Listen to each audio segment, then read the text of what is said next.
Halo semuanya, selamat datang lagi di sesi bedah materi kita. Hari ini kita bakal melakukan perjalanan spekulatif yang seru banget ke masa depan.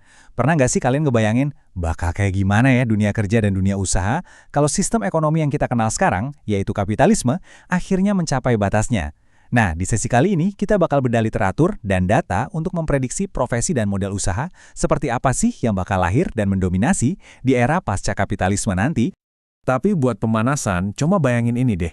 Apa yang bakal terjadi sama masyarakat kita kalau mesin, bukan lagi manusia yang ngerjain hampir semua pekerjaan fisik dan bahkan pekerjaan intelektual kita. Jujur aja, ini udah bukan fiksi ilmiah lagi loh. Ini benar-benar pertanyaan analitis dari literatur yang memaksa kita mikir ulang. Gimana jadinya kalau keringat dan tenaga manusia itu bukan lagi mesin penggerak utama dari sebuah ekonomi? Oke, kita masuk ke bagian pertama, krisis dan batas kapitalisme. Nah, saat ini kita bisa ngelihat retakan yang lumayan jelas di sistem ekonomi kita. Kalau kita merujuk pada analisis dari pemikir-pemikir seperti Karl Marx, Nick Srnicek, sampai David Graeber, dan ingat ya, di sini kita murni membedah literatur mereka secara objektif, ada 4 masalah utama yang disorot. Pertama, ekspansi utang yang seakan gak ada batasnya. Kedua, otomatisasi kecerdasan buatan yang kenceng banget ngegantiin tenaga kerja manusia. Ketiga, fenomena di mana politik itu makin tunduk sama oligarki perusahaan raksasa. Dan yang keempat, ini yang paling menarik sih, munculnya apa yang disebut David Graeber sebagai pekerjaan omong kosong, alias kerjaan-kerjaan yang secara fundamental kerasa nggak ada maknanya buat si pekerja itu sendiri. Penulis Paul Mason ngerangkum ini dengan brilian banget. Dia bilang teknologi yang kita ciptain sekarang ini sebenarnya udah nggak kompatibel lagi sama kapitalisme. Jadi ketika kapitalisme udah nggak bisa lagi beradaptasi sama perubahan teknologi, maka pasca kapitalisme perlahan jadi sebuah kebutuhan yang nggak bisa dihindari. Poin krusial yang bisa kita ambil di sini adalah ternyata kemajuan teknologi informasi itulah yang secara fundamental mendorong pergeseran ekonomi besar-besaran ini. Lanjut ke bagian kedua, munculnya era pasca kapitalisme. Terus, pertanyaannya, apa sih sebenarnya pasca kapitalisme itu? Kalau disederhanain dari sumber kita, ini adalah usulan sistem ekonomi pengganti kapitalisme yang didorong sama 3 pilar utama, yaitu otomatisasi masif, biaya produksi yang turun drastis sampai nyaris nol, dan adanya pendapatan dasar universal atau UBI. Coba deh bayangin situasi di mana teknologi bikin biaya untuk mereproduksi dan mendistribusikan barang tambahan itu jadi nyaris gratis. Ini benar-benar bisa meruntuhkan logika tradisional kita soal gimana sebuah barang itu dikasih harga. Pergeserannya benar-benar kontras kalau kita jejerin. Di satu sisi di paradigma kapitalis, kita terus-terusan ngejar pertumbuhan PDB tanpa akhir, maksimalisasi profit dan sistem kerja upahan. Tapi di sisi lain, dalam paradigma pasca kapitalis, pendekatannya itu putar balik. Ada filosofi penurunan pertumbuhan atau degrowth, biaya marginal nol, dan jaring pengaman sosial yang kuat lewat UBI tadi. Jadi ini bukan sekedar ngubah kebijakan pemerintah ya, tapi pergeseran yang sangat radikal terhadap prioritas dan nilai-nilai di masyarakat kita secara keseluruhan. Masuk ke bagian 3 nih, filosofi degrowth dan koperasi.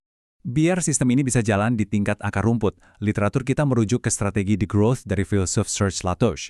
Tapi tunggu dulu, jangan salah sangka. Ini bukan berarti bikin masyarakat jadi jatuh miskin loh. Justru, idenya adalah melokalisasi kembali ekonomi kita. Terus, merumuskan ulang, apa sih arti kekayaan dan kemajuan yang sebenarnya, ngurangin konsumsi barang yang nggak esensial, dan menggeser nilai budaya kita. Dari yang tadinya kompetitif banget, jadi lebih fokus ke solidaritas dan kerjasama. Pendeknya, ngebangun ekonomi yang sadar sama batas ekologis planet tempat kita tinggal. Nah, yang bikin merinding, kalau kita tarik konsep universal ini ke sejarah lokal kita di Indonesia, gagasannya tuh sejalan banget sama visi Bapak Proklamator kita, Muhammad Hatta. Beliau kan menggagas ekonomi kerakyatan, yang landasan utamanya itu semangat gotong royong. Beliau benar-benar memprioritaskan kesejahteraan bersama yang dikelola lewat wadah koperasi di tingkat lokal. Ini dengan cerdas ngebuktiin kalau nilai budaya asli kita itu sebenarnya udah sangat siap dan relevan banget buat nyambut teori-teori kerjasama komunitas di era pasca kapitalis modern. Keren banget kan? Oke, sekarang kita masuk ke bagian keempat, profesi di era pasca kapitalisme. Berbagai penelitian udah mengonfirmasi kalau kecerdasan buatan atau AI yang terus berkembang ngebut ngikutin hukum Moore diperkirakan bakal segera ngegantiin gak cuma tenaga fisik kita, tapi juga fungsi intelektual manusia. Artinya apa? Ini jadi semacam peringatan nyata kalau banyak banget pekerjaan kantoran kerah putih kelas menengah itu terancam bakal hilang secara permanen.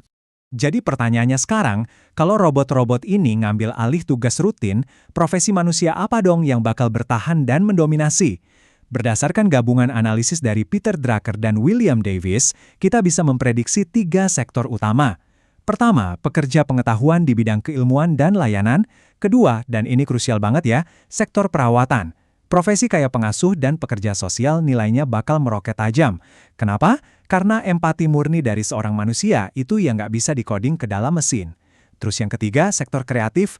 Para kreator, seniman, dan pekerja hobi bakal benar-benar diakui sebagai profesi inti yang ngasih nilai nyata ke masyarakat, bukan cuma sekedar hobi sambilan lagi.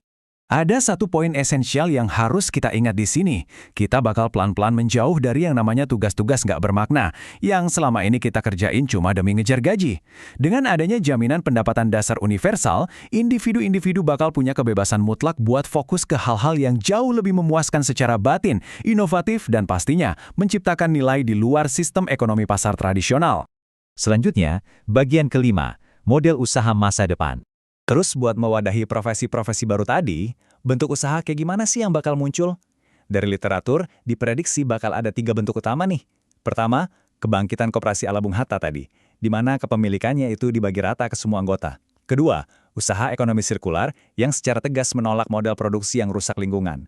Dan yang ketiga, pabrik mikro yang terdesentralisasi. Coba bayangin, bakal ada bengkel-bengkel di komunitas kalian dengan deretan alat cetak 3 dimensi yang memproduksi kebutuhan lokal secara langsung. Jadi udah nggak perlu lagi tuh ngebangun pabrik-pabrik raksasa yang jauh retaknya.